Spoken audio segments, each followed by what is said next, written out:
Hello అండి. ఈరోజు ఈ వీడియోలో ఇంట్లోనే సాఫ్రాన్ని ఎలా తయారు చేసుకోవాలో చూద్దాం. సాఫ్రాన్ అనగానే కాస్ట్ ఎక్కువగా ఉంటుంది. కానీ మనం తయారు చేసే సాఫ్రాన్ కేవలం రూ. 10 రెడీ అవుతుంది.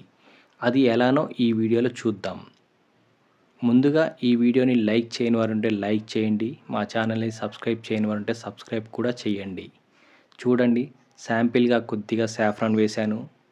వాటర్ వేయగానే కలర్ ఎలా వస్తుందో, అచ్చం ఒరిజినల్ సాఫ్రాన్ ఎలా ఉంటుందో అలానే వస్తుంది మనం ప్రిపేర్ చేసిన ఈ సాఫ్రాన్. మీరు కూడా మీ ఇంట్లో ట్రై చేయండి. ఎలా వచ్చిందో కామెంట్ బాక్స్లో కామెంట్ చేయండి.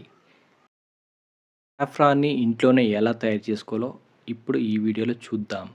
ముందుగా ఈ సాఫ్రాన్ తయారు చేసుకోవడం కోసం కార్న్ సిల్క్ని అయితే తీసుకోండి. కార్న్ సిల్క్ అంటే ఏంటో అనుకోకండి, మొక్కజొన్న పీచు. రెగ్యులర్గా మనం మొక్కజొన్న కంకి పొట్టు ఒలిసేసిన తర్వాత ఈ పీచును పారేస్తూ ఉంటాం. కానీ ఈ పీచు వల్ల చాలా రకాల ప్రయోజనాలు ఉన్నాయి. ఈ కార్న్ సిల్క్ తోటి టీ కూడా చేసుకుంటారు. ఈ టీ త్రాగటం వల్ల చాలా హెల్త్ బెనిఫిట్స్ కూడా ఉన్నాయి. అలాగే ఈ కార్న్ సిల్క్ అంతా కలెక్ట్ చేసుకున్న తర్వాత నేను చూపిస్తున్న విధంగా ఈ సిల్క్ అంతా కూడా ఇలా సపరేట్ చేసుకోండి. ఇప్పుడు ఈ కార్న్ సిల్క్ అంతా కూడా సాఫ్రాన్ ఏ సైజ్ అయితే ఉంటుందో ఆ సైజులో సీజర్ తోటి కట్ చేసుకోండి.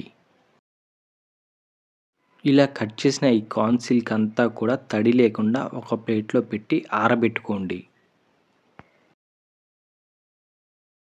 ఇప్పుడు సాఫ్రాన్ తయారు చేసుకోవడం కోసం కావాల్సిన మెయిన్ ఇంగ్రీడియంట్ ఫుడ్ కలర్.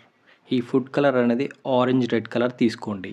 ఇలా తీసుకున్న తర్వాత ఫుడ్ కలర్ని దీనిపైన స్ప్రింకిల్ చేసి లైట్గా ఒక 2 డ్రాప్స్ వాటర్ కూడా వేయండి. ఇలా వాటర్ వేసిన తర్వాత ఫుడ్ కలర్ అంతా కూడా ఈ కార్న్ సిల్క్కి పట్టేలాగా బాగా మిక్స్ చేయండి.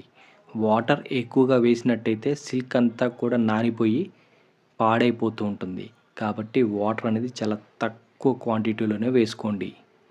ఇలా కార్న్ సిల్క్ అంతా పట్టిన తర్వాత దీనిని ఫ్యాన్ కింద కానీ ఎండలో కానీ పెట్టి ఒక 2 డేస్ వరకు ఆరబెట్టండి. 1 డే ఆరిన తర్వాత మనం ప్రిపేర్ చేసిన సాఫ్రాన్ చూడండి ఎలా వచ్చిందో. మీరు కూడా ఒకసారి ట్రై చేయండి. ఎలా వచ్చిందో కామెంట్ బాక్స్లో కామెంట్ చేయండి. ఇదైతే 100% ఫేక్ సాఫ్రాన్, కానీ సాఫ్రాన్ లాగే ఉంటుంది.